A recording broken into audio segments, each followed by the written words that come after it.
नाजरीन अस्सलाम वालेकुम। आज मैंने माविश तबस्सुम को रोक लिया जब वो मेरा प्रोग्राम कर रही थी और क्वेश्चन एंड आंसर कर रही थी। मैंने कहा माविश आज उल्टी साइड पे बैठो और मैंने तुमसे कुछ सवाल जवाब करने हैं। क्योंकि बहरहाल मेरा मेरा और माविश का जो रिश्ता है ना वो ऐसा ही है जैसे एक बेटी के साथ हो सकता है।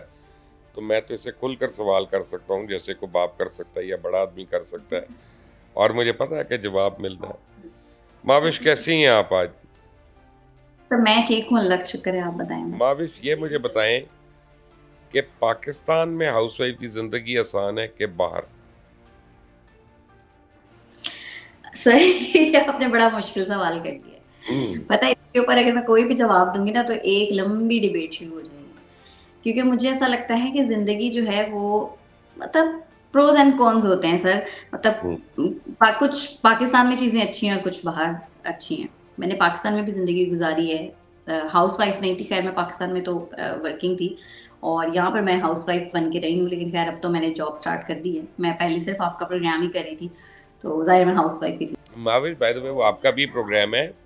मुझे ये बताएं कि बेटी भी है, जॉब भी है, घर के काम भी हैं, खाना पकाना भी, सफाइयाँ भी, कपड़े भी, जो भी काम होता है घर में, how do you manage all of that? Sir बहुत मुश्किल है मैनेज करना, लेकिन बस वही वाली बात है कि अगर मैं कंपैरिजन करूँ ना पाकिस्तान के साथ यहाँ की जिंदगी का, तो मैं ये सोचती हूँ कि अच्छा पाकिस्तान में होती, मेरे पास मेड होती इस काम के लिए भी इस काम के लिए, लेकिन फिर पाकिस्तान की जो बहुत सारी और चीजें हैं, पाकिस्तान के हालात देखकर उनको देख के मुझे लगता है कि नहीं, यहाँ पर चाहे मुझे सारे काम खुद करने पड़ रहे हैं, बट यहाँ पर जिंदगी मुझे लगता है पाकिस्तान की निस्बत ज्यादा आसान है। क्योंकि अगर यहाँ पर आपको क्लीनिंग खुद करनी है, आपको डिश वॉशिंग खुद करनी है, तो आपके पास फैसिलिटीज भी हैं उन सब चीजों के लिए। लाइक क्लीनिंग के लिए आपके पास बहुत सारी चीजें होती है जो आपको पाकिस्तान में नहीं होती।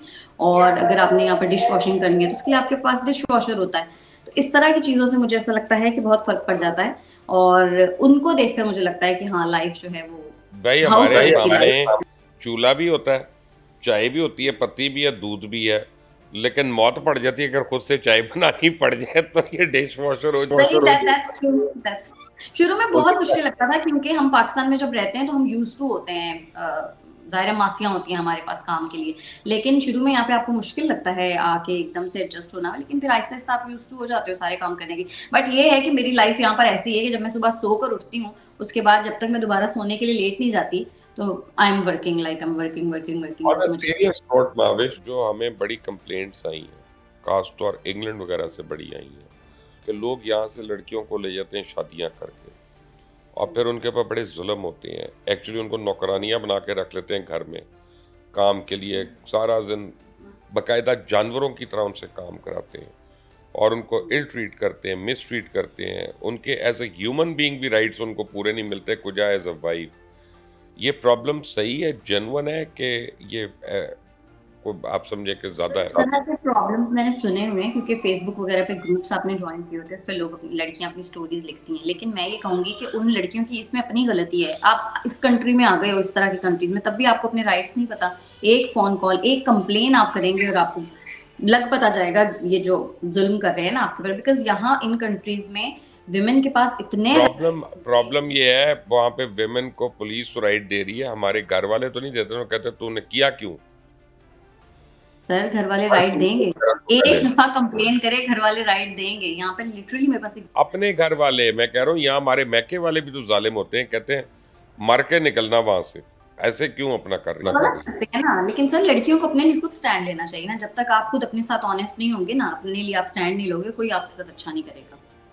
अच्छा तो मावेश, अब आप आज जो पैसे भेजने हैं आपने घर अपने ऑस्ट्रेलिया से, तो तो डॉलर मैंने घर नहीं पाकिस्तान भेजने।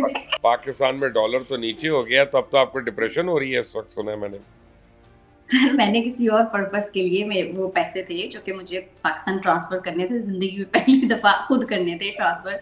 और मुझे अचानक पता चला डॉलर की प्राइस गिर गई है। हाय। तो खैर, मैं पाकिस्तानियों के लिए खुश हूँ, लेकिन मैं अपने लिए उदास हूँ कि मतलब जब मेरी बारी आई तो डॉलर की प्राइस गिर गई। अब लेकिन ये है कि जनरली लोग इसके ऊपर डिस्कस कर रहे हैं ओवरसीज में, ये बताएं मुझे। सर, कर रहे हैं। हमारा जो फ्रेंड सर्कल है उसमें एकदम से बात डिस्कस हुई थी, और जो यहाँ से जाहिर है लोग पाकिस्तान पैसे भेजते हैं वो सभी उदास थे कि यार डॉलर की प्राइस गिर गई। तो अब तो ज्यादा सर, भेजने पड़ेंगे। जो यहाँ से पैसे भेज रहे हैं उसके लिए तो जाहिर है नुकसान है ना उसका। नहीं तो जब अपना $500 भेज रहे थे उसके बाद अब उनको 200 भेजने पड़े, तो 1 साल वो एंजॉय करते रहे। अब चलो अगर 350 भेजने पड़ेंगे तो कौन सी क़यामत आ जाएगी। सर जितने भेजने थे ना उतने ही भेजते हैं, आप ये नहीं सोचते। अच्छा महावेश, आप लोग वहाँ पे जाते हैं बेहतर लाइफ के लिए, यूरोप में, अमेरिका में, ऑस्ट्रेलिया में, हर जगह, और आप वहाँ पे मिनी पाकिस्तान बनाने की कोशिश करते हैं। क्या इसका कोई फ़ायदा है कि छोटी छोटी अपनी ईद मिलन पार्टियां करके गोटे वाले कपड़े पहन के आपस में मिलते रहो, लेकिन जो मुल्क आप लोगों को रख रहा होता है, जो मुल्क आपको बेनिफिट्स दे रहा होता है, जो मुल्क आपको हेल्थ केयर दे रहा होता है, आप कहते हैं हम ये नहीं है जी, हमने से फ़ायदा पूरा उठाना है, अपने बच्चे को एजुकेशन पूरी दिलानी है, लेकिन हम रहेंगे तो पाकिस्तानी। तो ये किस किस्म की आपकी ज़िंदगियाँ हो जाती हैं वहाँ पे? सर ये हो जाती हैं, ये मैं एग्री करूँगी इस चीज़ से, और ये वाक़ई अजीब हो जाती हैं बिकॉज़ आप ना इधर के रहते हो ना उधर के रहते हो, मुझे ऐसा फ़ील होता है। बिकॉज़ जब ईद आती है हम ईद मनाते हैं, ईद मनाने की कोशिश करते हैं, लेकिन वो ईद वाली वाइब नहीं आ रही होती ना, बिकॉज़ बाकी तो सारे गोरे हैं, वो तो ईद नहीं मना रहे होते। इसी तरह जब क्रिसमस वग़ैरह आता है, तो हम क्रिसमस सेलिब्रेट नहीं करते, ज़ाहिर है हम नहीं कर सकते। तो आप बीच में फँस जाते हो। अब ज़ाहिर है हम यहाँ पर मूव हुए हैं बेहतर मुस्तकबिल के लिए, but at the same time अगर हम अपने लिए खुश हैं, तो at the same time sometime मैं एक बेटी की माँ हूँ, बहुत सारी चीज़ें ऐसी हैं जो देखकर मुझे परेशानी भी होती है।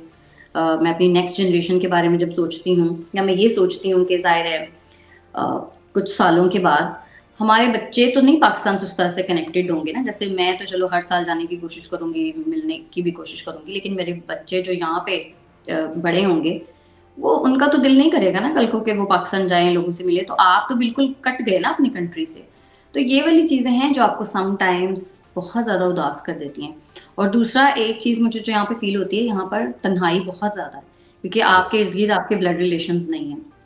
आपने अपनी तो एक छोटी-सी दुनिया बना ली, जिसमें आप ज़िंदगी तो गुज़ार रहे हो, लेकिन वो जो एक एम्प्टीनेस होती है ना आपके अंदर, वो आपको हमेशा फ़ील होती है, अपने मुल्क की। और बहुत सारी बातें हैं जो हमें अपने मुल्क की बहुत याद आती है। मुझे तो पाकिस्तान बहुत याद आता है, इसीलिए मैं हर साल पाकिस्तान आने की कोशिश करूँगी। तो आपको तो कैदी नंबर 804 याद आ रहा था। सर वो तो फिर समझे ना। माविश, बाकी लोगों का बुखार कम हुआ है कि नहीं? इसका नहीं सर, नहीं, बिल्कुल नहीं। लोगों को एहसास नहीं हो रहा कि जो जो उसने किया वो कितना डेट्रीमेंटल था इस मुल्क के लिए, कितना नुकसानदेह था, कि सिर्फ अपने प्यार की वजह से हर चीज़ को भूल जाना, हर गुनाह को लाइक कर लेना। सर ऑनेस्टली स्पीकिंग मैं तो डिस्कस नहीं करती अपनी फैमिली से खान साहब के बारे में कुछ भी। या आपकी फैमिली तो भाई बड़ी अपना कट्टर किस्म की यूतिया फैमिली है। सर मैं तो ऑलरेडी इतना दूर रहती हूँ, ठीक है? फेस टू फेस जब आप नहीं होते तो आप वैसे ही बात कुछ की कुछ हो जाती है। तो मैं कोशिश करती हूँ इस तरह का टॉपिक अवॉइड करूँ। नाराज हो जाते हैं। जिससे हालात खराब होने का खतरा हो। लेकिन लोग डिस्कस करते हैं इस बात को कि इसने गलत तो किया बहरहाल। सर नहीं करते हैं। जो खान साहब को पसंद करते हैं वो नहीं करते। उनको लगता है कि ऐसा कुछ हुआ नहीं है, सिर्फ उनके ऊपर इल्ज़ाम आ रहा है। इसका मतलब है कि हम लोग अपनी अकल नहीं इस्तेमाल करते, आंखें नहीं इस्तेमाल कर रहे, कान नहीं इस्तेमाल कर रहे, हम सिर्फ जो हमारे दिल के अंदर फीलिंग्स हैं हम सिर्फ उनको यूज़ कर रहे हैं। तो हम फिर अशरफुल मखलूकात तो ना हुए। सर और वही वाली बात है जो आप हमेशा बात करते हैं, लोगों को ये लगता है कि मतलब ना नून लीग ना पीपल्स पार्टी, इनको इनकी तरफ तो जाना ही नहीं है, तो बस उनसे बेहतर उनको खान साहब लगते थे, तो वो बस वो वाली चीज़ है कि वो इसलिए उनको पसंद करता है। अच्छा मावेश, एक सवाल का जवाब दें, बड़ा पर्सनल सवाल और लास्ट सवाल।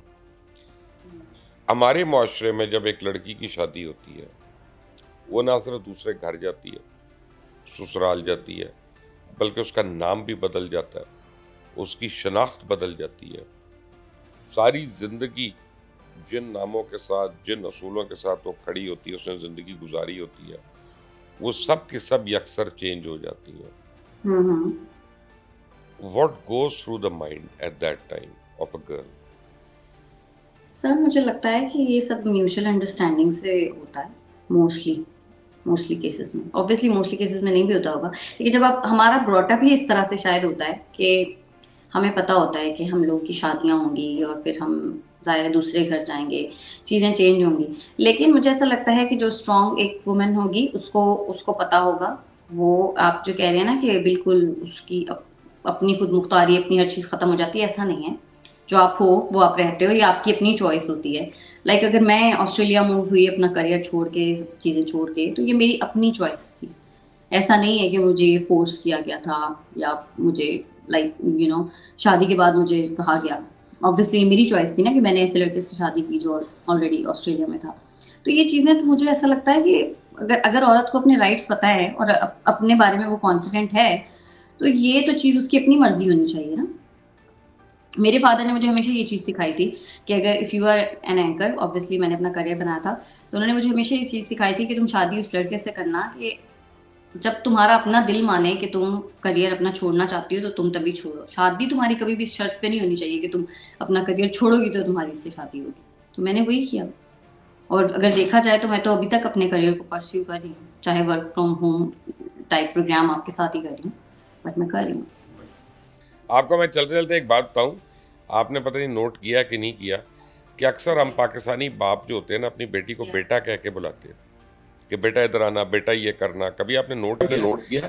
बेटे को बेटी नहीं कहते, बेटी को बेटा कह देते हैं। इसका रीज़न क्या है? मैं आपको रीज़न बताऊं। सर जी, आप मुझे रीज़न बताएं, फिर मैं भी आपको बताती हूँ। क्योंकि मैं तो बाप हूँ और बेटी का बाप हूँ, तो मैं तो आपको ज़्यादा अच्छी तरीके बता सकता हूँ। तो वो इसलिए कि हमें भी पता होता है ना कि एक दिन बेटियों ने जाना है दूसरे घर। तो जब हम बेटा कह रहे होते हैं तो बाय डिफ़ॉल्ट हम ये अपने आप को बता रहे होते हैं कि मेरी बेटी ने मुझे कभी नहीं छोड़ना, सारी उम्र नहीं छोड़ना। लेकिन मैं इस बात से डिसएग्री करती हूँ। हालांकि मेरे फादर ने भी सारी जिंदगी मुझे बेटा, आज तक वो मुझे बेटा ही कहते हैं। मुझे क्या, मेरी सारी बहनों, उन्होंने भी कभी बेटी नहीं कहा, बेटा कहा है। लेकिन मेरी बेटी है तो मैं उसको बेटी ही कहूंगी, मैं उसको बेटा नहीं कहूंगी, क्योंकि मुझे ऐसा लगता है कि अगर आप अपनी बेटी को बेटा कह रहे हो ना, तो आप उसको ये बता रहे हो कि शायद बेटा ज्यादा बेहतर होता है, इसलिए। अगेन ये मैं आपको एक बात बताऊं, मावेश, एक सेकंड, झांसी की रानी मेरी बात सुन ले। और ये मैं आपको एक कमाल की बात बताता हूँ, ये मेरा बिलीफ है, ज़िंदगी में मेरा बिलीफ है कि जो बाप और बेटी का रोमांस है ना, वो दुनिया में किसी भी रोमांस से बड़ा है और ज़्यादा प्योर है। और ये एक अजीब किस्म का अल्लाह ने रिश्ता बनाया। मेरा नहीं ख्याल कि इससे ज़्यादा प्योर कोई रिश्ता है, यानी बाप और बेटी का जो है, ये बहुत ही खूबसूरत किस्म का अल्लाह ने रिश्ता बनाया। ऐसा ही है सर, मैं खुद अपने फादर से बहुत ज़्यादा अटैच हूँ, और मेरे लिए जो मेरे फादर हैं वो कोई नहीं हो, और कोई नहीं हो सकता। और अल्लाह ताला सबके माँ बाप को सलामत रखे। Mahwish, thank you for today and thank you for answering some very personal question. ख्वातीन हज़रात, Mahwish Tabassum from Australia. Until the next time, Allah Hafiz.